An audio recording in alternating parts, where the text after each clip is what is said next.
All right, here we go. Brent Fikowski here, Professor Project. Another week programming Professor Project team. September 18th to September 24th. A little easier here, a little more of a deload week, a restorative week, a recovery week, whatever the hell you want to call it. That's what we're doing. Lesser load, lesser volume, lesser intensity. So the big picture thing here is I want you to be feeling great on September 25th. Right? I want you to feel like this week you still made a little bit of progress, you learned some stuff, but by September 25th, make sure that you're feeling better than you are today. Make sure you're feeling fresh, you're feeling rested, the body feels good. So if there's anything this week that you're like, oh, my shoulder's been, it's like, all right, figure that out. If something makes it upset, don't do it this week. You're not going to forget how to do pull-ups. You're not going to forget how to do burpees or how to hold a barbell overhead, but maybe spend that extra time stretching. If you go to the gym, I'll only have an hour and a half this afternoon, and there's like, there's an hour and a half worth of training and I'm not gonna have time to stretch. It's like, just train for 45 minutes and do mobility and stretch for 45 minutes. Still do work that's gonna help you. Like, there's still some some steady state aerobic work in here. Like the swim is a little more boring. It's just 1 kilometer of swimming, and so you can keep your heart strong, keep your breathing strong, all that stuff. But there's still the zone 2 work.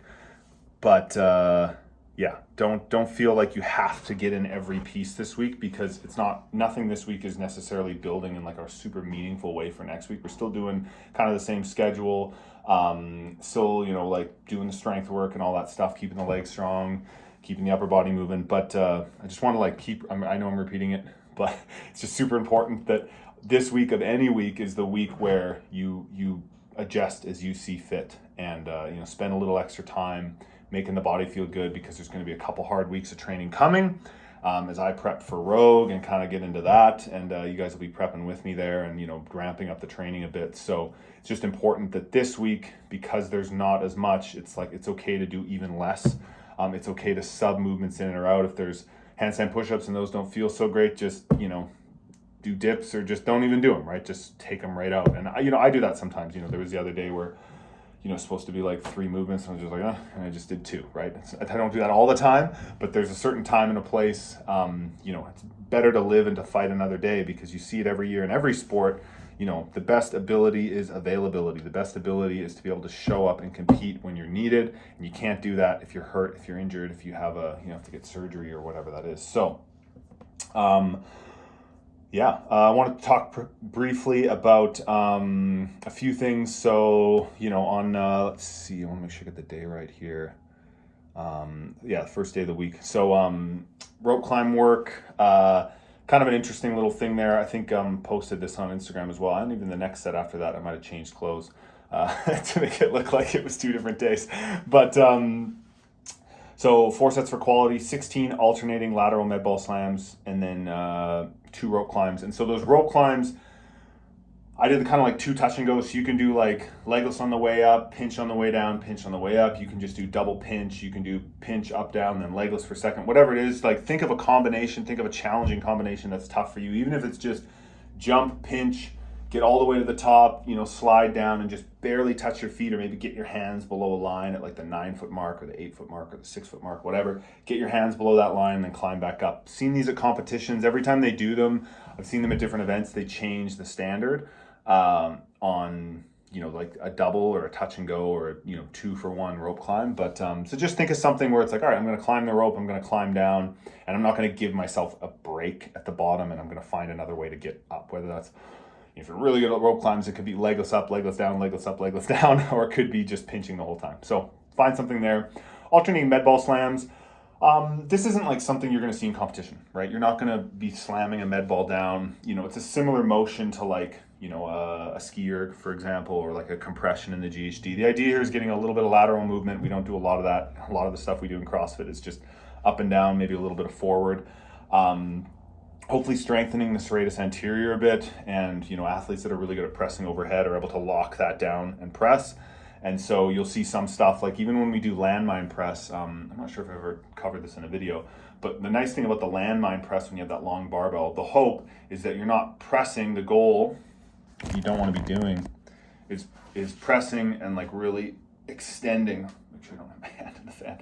You don't want to be extending and like arching, right? You want to keep this down and just be pressing through here. And so when you're pressing at more of this angle, it's easier to keep those like, the little muscles there on your rib cage. You want to keep those locked down and pressed. And so this sort of med ball slam just kind of activates those a little bit. And it's just good for lateral, and it's really good as well. It's a good movement if you're training for team competition and you're doing lots of the worm, right? So probably be doing more of those if I have any team events, just to make sure my body's a little more used to that rotation.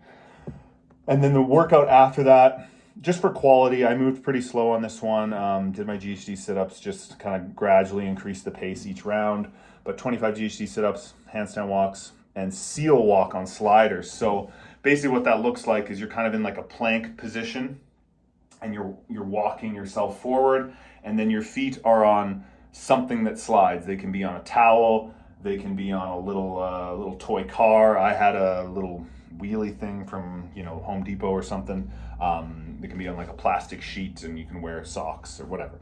Just something where your feet slide. And again, that's like really compressing through here, and you don't want to be arching while you're walking. Really compress down like a really solid kind of hollow body, and then pull yourself forward. That's going to make those GHDs really tough, and a good kind of cash out exercise after doing handstand walks. That's a pretty gnarly combo of those things. Last thing, when we look at I just kind of want to touch briefly on the zone 2 work. I know we mention this zone 2, right? And it's like, there's a lot of it here, like on September 23rd. And so get a heart rate monitor if you can, that you can look at in real time and be checking it.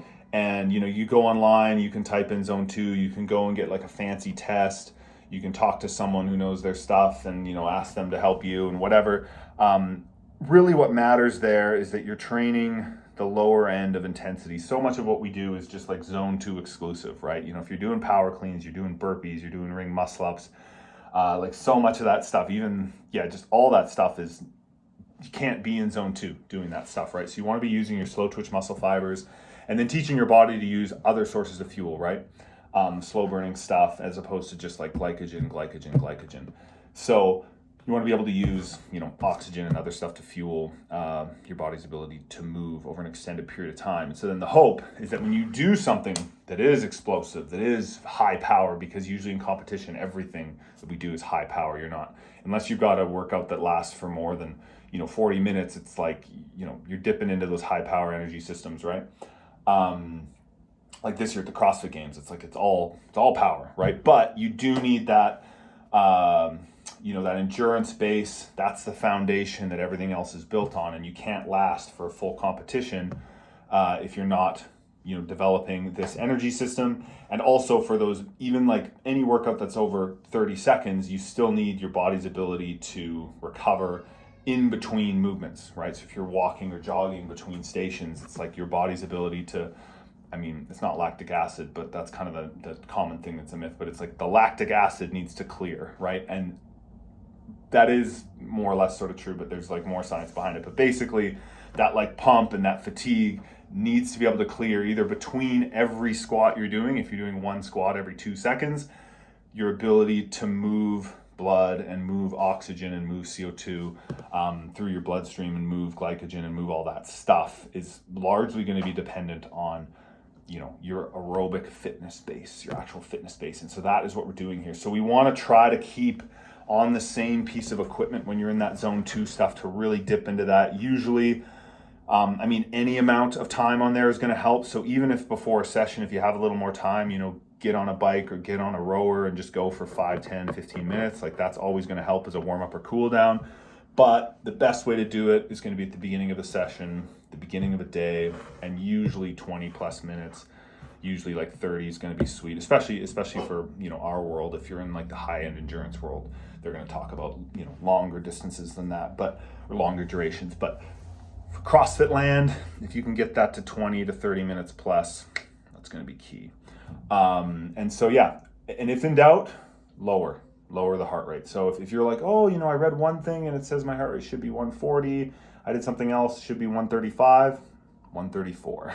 The lower the better, because that heart rate is going to be plenty high enough in so many of the other things we're doing. It's going to jack up close to 80 to 90%, like in so many of the workouts we're doing. And so it's just important to keep in that lower range. And And then the goal there is not to go faster, right? The goal is, okay, I want to stay in that range, stay below whatever that number is. That number's, 134 beats per minute or 150, whatever it is. No matter what, I'm going to stay beneath that.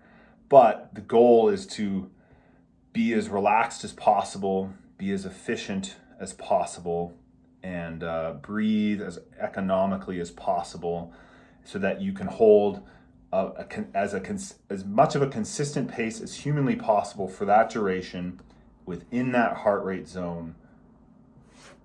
That's the goal, right? So if you can go at 30 kilometers an hour instead of 29 kilometers an hour because you're so relaxed and you're just breathing so efficiently and you're not thinking about anything else, your body, your mind, like everything else is just super relaxed, and you're just jogging with perfect form, and you can do 30 kilometers an hour in that zone. So help me, don't go above it. That's going to be more beneficial than 29 kilometers an hour, but more than anything, please stay in that zone. Last but certainly not least, little thing. It's funny, always learning. Had some IT band pain in my one leg, and I was like, that's annoying. And then kind of was working on it. Went to my chiropractor Matt Ward, and his little tip was, on that leg, I need to be doing some more calf raises on that leg, and really putting more weight into my big toe.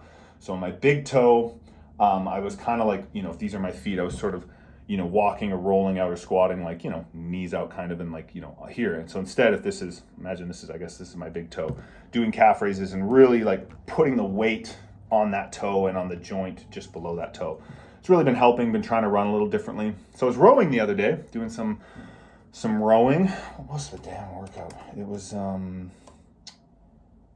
have just been the warm-up row. Yeah, it was just that warm-up row. Oh, no, that's what it was. It was the 20 cal row. So it's a 20 cal row, 8 toe to bar, just walking lunges, and just at like 75% effort there, right? And this was on, what day was this? There was another 5-minute row. I don't know if that was a warm-up as well, but I did on that one. September 21 for you guys. So rowing on the machine, and I was like, I thought about putting more weight into my toes and keeping my knees like basically almost touching the whole time. And if you watch Olympic rowers and good rowers, like their knees are like straight ahead. They're not doing the knees out thing. And we do a lot of knees out because we're like squatting and stuff and Olympic weightlifting. So I kept my knees like in. I tend to be a little bow-legged anyway, just genetically. And so I kept my knees in, and I really put weight in my toes. And I was finding that really finishing the extension, squeezing my quads at the end.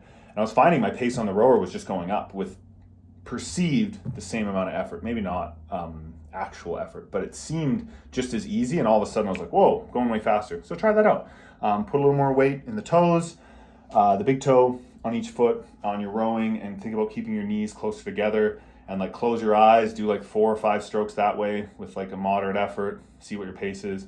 Close your eyes again, row normally with your knees maybe a little more out if that's how you do it, like I used to do it. And see what it's like. So that's a little task for you there if you're still watching. It's 13 minutes in. All right, that's it. Professor Project team, enjoy this week of programming. If you need anything, holler at me. Excited to get through this deload week. Get your body feeling good. I'm telling you, that's all that matters. And then let's get ready to hit it hard the week after.